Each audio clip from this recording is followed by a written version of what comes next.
David and Ron. Man, y'all ain't.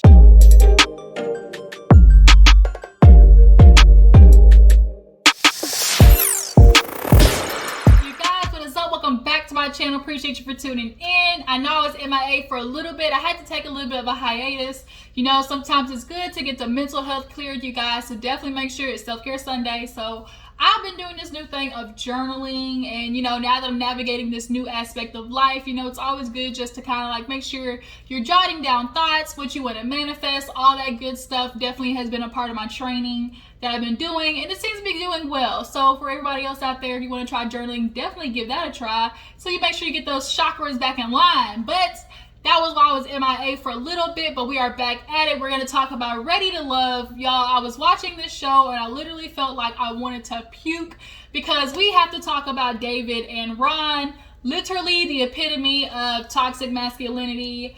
Just when you think they can't show themselves any worse, like, it's just almost disgusting the way Ron was thinking and acting towards the end of the show, as well as David. So we're definitely going to get into it. As well as after that, we're going to get into Married to Medicine and what else? Married to Medicine and Shahs of Sunset, because you guys remember I added Shahs of Sunset to the roster. But let's go ahead and get into Ready to Love. If you're new to my channel, go ahead and hit that subscribe button. All of the rest of my people, my Juice Box crew, definitely make sure to hit that like button. Let me know that you guys stopped by. And let's go ahead and get into this review, because there's a couple of things we need to discuss. So we open up with all the ladies going over to nephew Tommy's house. He's living large, fat, P-H-A-T. Him and his wife, they said, have been together for 20-something years, which is hella long, especially in celebrity years. They said they met in college, all that good stuff.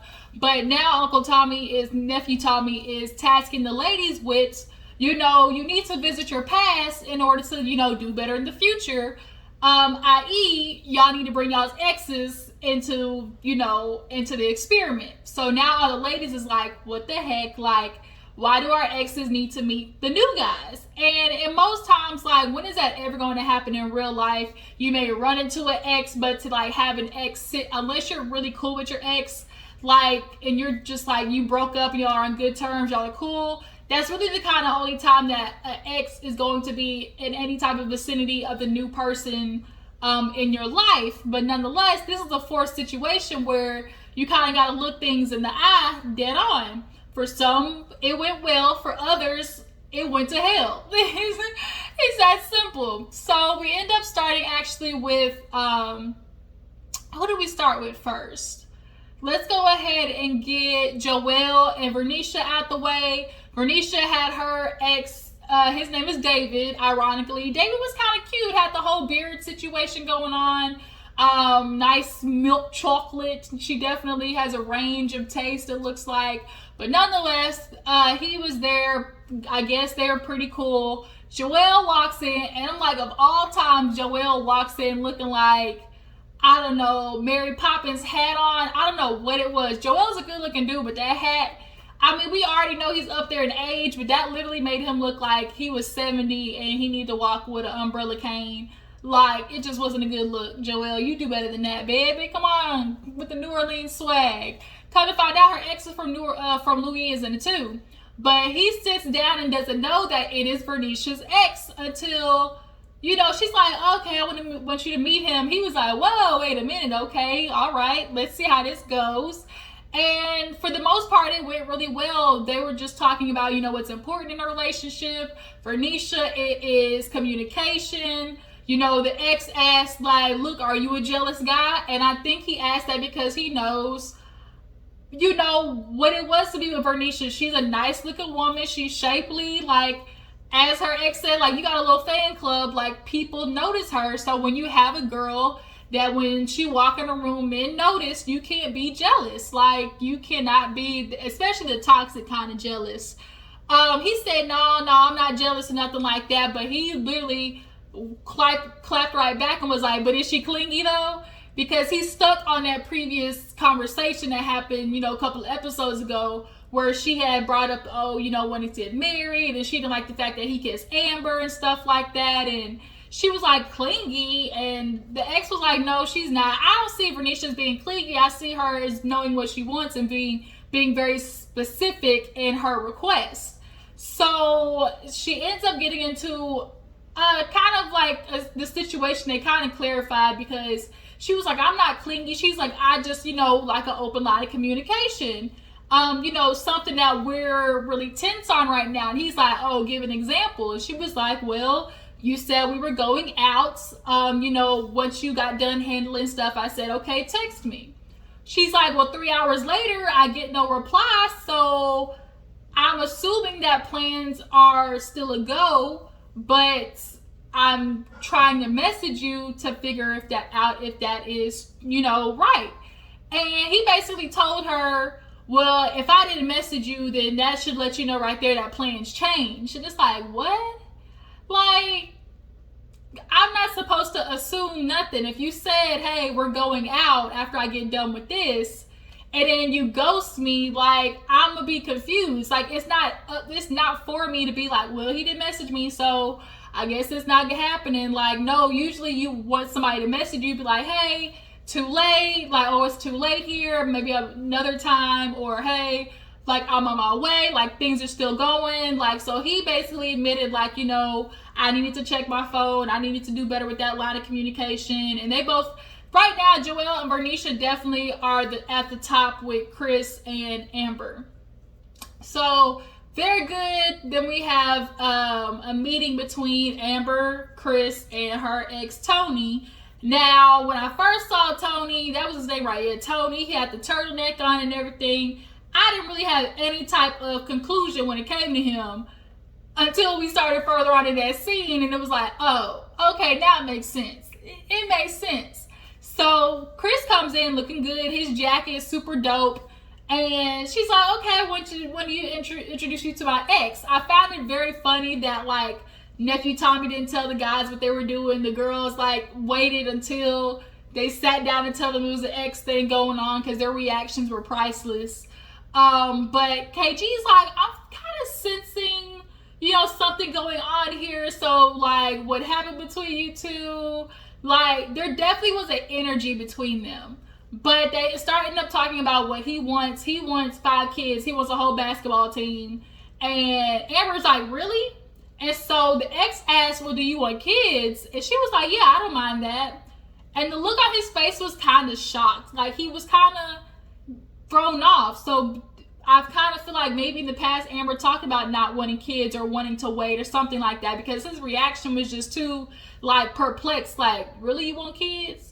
Especially with her being a DA, like, lawyers and DAs, they don't take a lot of time, to have children. But, when you find the one you want, I mean, can't argue with it. They'd have some beautiful chocolatey babies. Chris and Amber, though, definitely are A1 when it comes to this season. Her and him definitely are going to take the cake as far as, like, real relationships that I can see, like, going somewhere. So, who do I want to do next? Let's go ahead and knock out what's that girl name? Alexis Fly. She had her ex, and Ron comes over. And y'all, Ron got a big old, like, King Kong, like, blockheaded. I don't like him. I don't like the way he was acting towards the end of the episode. It was just ugly. It was just ugh. Like, I can't believe he even had any type of relationships with them. You could tell the way he thinks is just, we'll get into it because I just go off on a rant and then we'll be here forever. So Ron, he sat down and she's like, oh, here's my ex, da-da-da-da. He was like, oh, I can tell those chemistry when y'all came in, so that's a plus. So then she started asking about, his relationship with her, what he was wanting and stuff. And he was talking about, she was like, I was glad you picked me as your number one. That's what I've been wanting. Somebody, definitely emphasized that I'm the one that they want. So then he randomly asked the dude, like, are you a religious guy? And he was like, yeah. He kind of laughed. He's like, I can definitely tell. He's like, you just dripping in religion. And the fact that religion makes Ron squeam like that, like, he's very squirmish, like, it bothers his spirit, which makes me feel like his spirit is disturbed. Hell, the way he was acting at the end, you can definitely tell he could use some Jesus in his life, but the fact that he's, like, putting it off on the church as, I'm jaded, pastors are only out for money, he feels like he's had a bad experience, and it's like, okay, what was that bad experience like? Were you a pew boy type bad experience, or was it just as in you got older and your faith has been tested, and sometimes when your faith is tested and it doesn't end up the way that you thought it would, it makes you a non-believer? Or the fact that there is a heightened type of expectation from you as a man and you don't think you can live up to it. Something about Ron, like, he gets disturbed by that way too easily, which just really makes me feel like he does not know who he is as a man. Most men don't. Honestly, most people don't. I started to realize that, like, in my works of trying to figure out, like, who, I am, what I expect from my future, we honestly realize that a lot of people don't know who they are. And a lot of men are out here, as quote unquote leaders of families, and don't know who they are, don't know what to do with themselves, like, and they maneuver that way in a household. And that's why most of these times, like, men are just really just like misogynistic and can't see above nothing else between them having opinions between their legs. So that means they get to be a leader. So Ron definitely has some explaining to do at the end of the episode with Alexis. She definitely was not here for him talking about, because the dude asked, how is he in arguments or something like that. He's like, I'm just real logical. I'm real logical, which basically means I ain't gonna listen to what you say. I'm gonna pick apart everything that you said and show you where you're wrong in your argument. That's what I got out of his conversation. He said he doesn't want to pray. He's not going to stop you from praying, but while you praying, I'm going to go out and get it done. I'm not going to go to church, or be somebody super religious 3-4 times a week. He's just not going to do it. And Alexis, obviously having a son and wanting to raise him that way, she is a little bit concerned. Even though Ron picked her in the beginning, she's concerned by that. And I just think Ron picked Alexis because he didn't want to look like a douchebag picking Chrysanthemum, who clearly is just here for the looks of it all. Like, that's what it was. He wanted him to, like, what they say, I want me a pretty bitch on my arms. That was Chrysanthemum. He wanted a girl to look good who would just allow him to roam the streets, make all the money. I'll give you an allowance. Like, just make sure you're there for me when I get home. That's what Ron wants. He wants nobody to question him. It's very obvious because he went back at Alexis towards the end of the episode.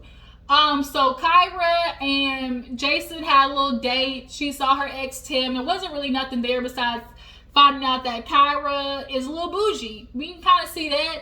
The ex said that she might not really know how to budget that well. And so Jason's concerned, are you the type of girl who's going to choose a trip to Miami over paying your bills? Because if so, well, it's going to be trouble. Let's get to the good part. Liz and her fine ex Clarence. Doesn't Clarence look like the dude from The Game? Not Darnell, but the mom, like the son. Is it Darnell? Looked like the mama's son. If y'all know who I'm talking about on The Game. No, it's not Darnell. But it looked just like the son. He looked just like him. But nonetheless, David comes in. He looking confused, sits down, and Liz introduces and was like, so here's my ex, so-and-so. And David's like, oh, okay, all right. He's like, yeah, it's a pleasure to meet you. He's like, yeah, that's cool. Like, what are we doing here? He's like, well, I'm just interested in getting to know you, asking some questions. I'm here for the both of you. But I got some things I want to know. So he's like, oh, so it's no longer a pleasure to meet me? David was already stuck to the wall. Like, uh-oh, where's this getting ready to go? So Liz filled him in on the situation of David being real petty, bringing up to his friends that Liz had kissed Jason in front of them. And that's kind of not what you really want to say to your friends when you're first introducing a girl that you like and you're into. Oh, here's a girl I like, by the way, she kissed somebody else. What? Like, that's not what you do. And it was super passive aggressive, which everybody called from the beginning. Like, David is hella passive aggressive. So Clarence kind of told David, like, oh, what do you expect from a woman? What is your big deal? Like with communication. He's like, oh, I feel like communication is the most important thing. And most of all, I want my woman to be my safe space. I want to be able to trust her with everything. So Clarence hit him with the okie doke, talking about, okay, she got to be a safe space for you. But what about you for her? Because Liz told me about how you basically told the friends about the kiss, and that made her uncomfortable, made her feel in some type of way. With you claiming that you're a safe space, can you explain that to me? And I don't think David was ready for that at all, because his explanation was, oh, if you just told me, if anything you say to me, I definitely would take care of it. I would handle it with care. Then he started trying to schmooze her with the, oh, Liz, I just keep you on a platform, a pedestal, that's up here. There's nobody like you, Liz. And I think he was really quickly trying to move past the fact that he did something quite irrational. Because when Clarence asked, okay, when you said that, were you paying attention to her? Did you, read her gestures? He was like, no. He was like, well, did you care? And that's a good question to ask, because even though nobody's saying anything, you can pick up on their body energy. And what I think is, no, David didn't care. David didn't care that it made her uncomfortable, because he was thinking about himself. He was thinking about getting back at Liz and finding out the information that happened between Liz and Jason. He was more concerned about his feelings than putting Liz out there against his friends. And then it's like David just wants to put the cherry on top with asking Clarence, oh, well, just so I can get a read of what's going on here between you two. When's the last time that y'all were intimate? What does that have to do with anything? He's an ex. Like, the fact that you're asking about the last time that they're intimate, you keep trying to say that you're over your ex-girlfriend cheating on you, David, but your actions are showing something way different. Way different. Why are you asking when's the last time they've been intimate? Like, it could have been 2 months ago. They are still exes. I just, David, you got to do better. And you need to go to therapy, period. So he wasn't liking the energy. He wasn't liking the fact that Clarence was on his ass. And he's like, you know what? There's a lot of strength in here. And Claire said, well, I don't know how to be weak. He's like, so I'm just going to head out. So he ends up leaving. Clarence basically called him out like, yeah, that nigga ain't it. Sorry. Deuces. On to the next. So we see this little date between Liz and Jason and Alexis and AJ. Alexis has been into AJ, but because Ron expressed more of an interest, she went over there to Ron. AJ honestly hasn't picked anybody this season. The fact that you're this far into the season, AJ, and you aren't even like remotely in somewhat of a enmeshment with a, like, oh, for sure a woman, like you like Kyra, but there's not really like a boom, like there's no chemistry or connection or real entanglement like you see with Jason and Liz. Like, there's a chance that they're gonna pick each other. We don't know that from you with Alexis and you and Kyra. AJ full of shit, y'all. He is a player. He came out here for the exposure. He's trying to convince himself that he's ready for love and ready to be married. That nigga is playing games. And Alexis basically explains to him how, Ron, she enjoyed the fact that he picked her and that's what she wants. She wants somebody to know what they want. Like, is that too hard to ask? Like, let me know. Like, I don't want to have to be questioning myself. Like, either you in this or not. And so she's like, looks at AJ like, we just got that magical thing. Oh, it's not the freak magical thing. Girl, that's called chemistry. That's called sexual tension. Y'all don't got nothing magical. Y'all just got sexual chemistry. And that's why you're sitting there saying, oh, you're somebody I can see myself easily falling in love with.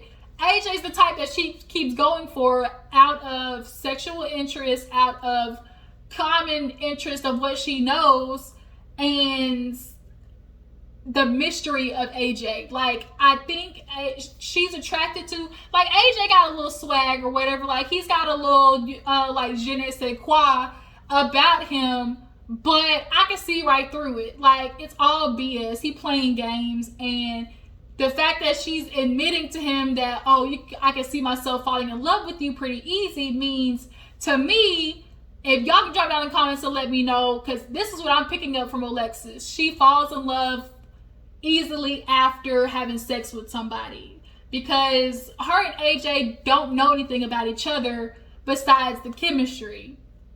And if you knew the minute you saw him, like, ooh, dang, he a heartbreaker, then that means 9 out of 10, Alexis, you're really just kind of like giving it up too easy. No, she said that, matter of fact, in the beginning of the season. Now that I think about it, she talked about how she would be with guys and then like all of a sudden they dip, and it's like, that's probably why, because you keep giving yourself and you letting the hands in the cookie jar a little too soon, and then you hit them with the I love you right after, and then you're like, wait a minute, girl, we only been together 2 weeks. Like, I think that's what's happening with Alexis. But AJ's on his like smooth bull talking about, oh, I'm sorry, you don't know what I want here, let me show you.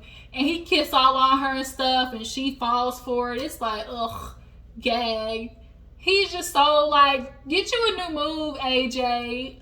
Get a new move, okay? He doesn't really discuss anything. He uses like little just sprinkle of bullshit like on Alexis, and it works every time. He kisses her, oh my god, he rubs his arm on her, oh my god, like she falls out every time he is like any type of sexual energy with her, and it's like, girl, you're about to get played by this bruh, like, ugh. So towards the end we see, was there any more dates after that? No. So towards the end, all the ladies meet at Uncle Tommy's, fill everybody in. Vernisha says that she talked to Joelle about the situation, and basically Alexis is concerned about Ron and how he's not a man of faith. And Uncle Tommy put it quite simple, like, or Nephew Tommy made a very good analogy. Things are going to be okay until every Sunday. This is going to be a reoccurring issue. What happens with every Sunday on the dot? The issue pops back up. And Alexa started tearing up, and I think because she realized, like, here I go once again, like expecting something out of a man, or like going after a man only because he shows some type of, interest in me. And I don't fault Alexis, because that's really what you're like kind of like you're supposed to do. So they end up meeting with David and Liz and Ron and Alexis at the end of the episode. And Alexis tells Ron, look, bruh, like, you came out very condescending to my friend, talking about you dripping religion. He was like, well, I was just, saying what I saw or whatever. She's like, yeah, but then that's my concern. Like, I've been doing my best not to come off as this churchy, judgmental woman, and, just kind of seems not to be a win with you. And at the same time that's happening, David and Liz are sitting down, and she's like, David, I'm so glad you came. He's like, well, let me lead the conversation. She's like, no, like, let me speak. He's like, no, Liz, listen, Linda. He kept trying to hit her with the listen, Liz. And she wasn't. She's like, no, David, I called you here, like, let me speak. So then all of a sudden he stands up, and I'm like, why are you standing up? So then Liz said, bitch, I'm gonna stand up. So now they're both looking at each other, like whispering but yelling at the same time. And Liz was so calm, cool, and collected, poised, real Michelle Obama, talking about, David, is this what you want to do, David? Let me talk, David. Like, I wouldn't interrupt you. You want to leave, but can you at least let me finish? And then when she hit him with this, you're a gentleman, right, David? You're a gentleman. I was like, ooh, David, are you a gentleman? Are you going to sit down and let Liz talk first? Because it ain't looking too good for you, buddy. And I think he was low-key picking a fight on purpose, so he had a reason to dump Liz, because he can't get over the fact that she kissed Jason. So then we end back with, we go back to Alexis talking to Ron about how, I'm not sure this is something that I can do with you, because I was interested in you because you picked me. He's like, well, I'm not liking like how you're saying that, because, that's just really making it seem like you need validation. What? Okay, well, damn. I don't think it's about validation. I just think it's simply about, like, if I want you, do you want me or not? Like, let me know so I'm not wasting my time. I think that's kind of what you're supposed to do, right? If you say, okay, I'm interested in you, then you pursue the person, right? So I don't think it was, maybe there was 10% validation in there that Alexis wanted, but for the most part, okay, if you're interested in me, I'm gonna show my interest back. That's kind of how it goes. So then she was like, well, okay, well, you know, I'm just trying my best, like, to make sure you don't see like this religion thing as an issue.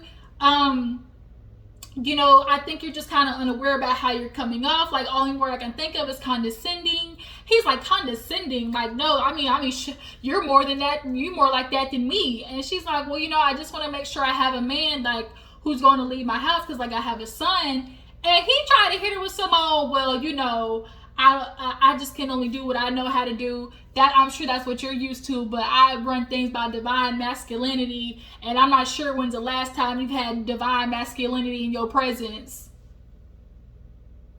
Ron, if you don't get your old big block-headed ass with this old Velcro wannabe Mr. Potato Head beard out of here, did you just talk about divine masculinity? Bruh, like, men really be thinking they the catch. Like, Ron thinks like he's some type of catch. Bruh, you look like a whole hornet's nest stung you. You're big ass airhead. Like, I just don't understand. Like, to sit there and be like, I don't know when's the last time you had divine masculinity in your presence. So Alexis is like, whoa, like, okay. I don't even know, like, if you're picking me because you want to be with me, or if it's because what I have to offer you. Offer me, like, what do you have to offer me? What? That's the whole point of being in a relationship. Like, the other person is going to offer something or bring something to the table that you don't have, or that can maximize what you bring. Like, he is a straight up asshole. Like, they're gonna tear him up, and he has some explaining to do when it comes to reunion, and that's kind of where the episode ended. But y'all, Ready Love definitely was bringing it this episode. Y'all tell me how you feel about Ron and his divine masculinity, as well as AJ. What do you guys think about AJ? Do y'all buy his, you know, charade? Either do y'all think he really is into Alexis or Kyra? And who do you guys think Jason's gonna pick, Liz or Kyra? I personally think Liz and Jason have a little bit different of the chemistry that's a lot better. But I will see you guys in the next video. Y'all know what to do. Drop in the comments. Let me know that you guys stopped by, and I will see you in the next video. Deuces.